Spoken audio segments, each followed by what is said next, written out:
So, the book The Lives of Locke Lamora is a fantasy book that details the adventures of Locke Lamora.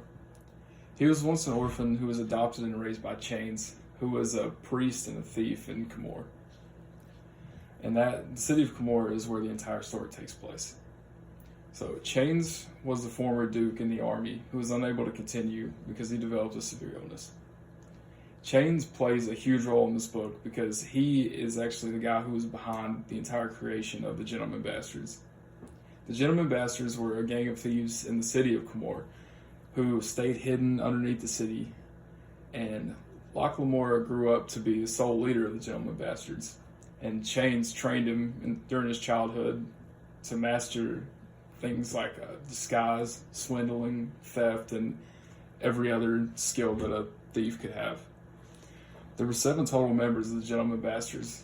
It was Chains, Locke Lamora, Sabitha Bellacoros, Gene Tannen, Kylo Sansa, his brother Galdo Sansa, and Bug.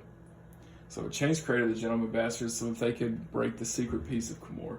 The secret peace was a deal between the Hives of the city and all of the gangs in Camor that enabled them to ravage the city and do what they want as long as it did not involve anyone who was part of the nobility, which was the higher-ups.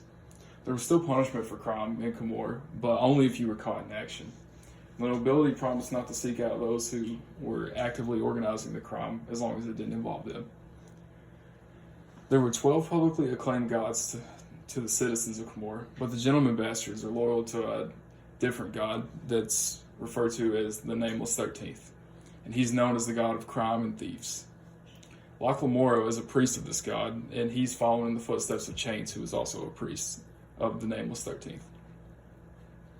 So the book details mystical falcons with scorpion feet, potions of poison and cures, and mind control of others, which is one of the biggest parts of the story, the characters being able to control each other's minds. So if someone in Camor knows another person's real name, then they can use mind control to manipulate them. This is why each of the thieves, including Locke Lamora, didn't go by their real names and refused to reveal them, even if they were on the brink of death.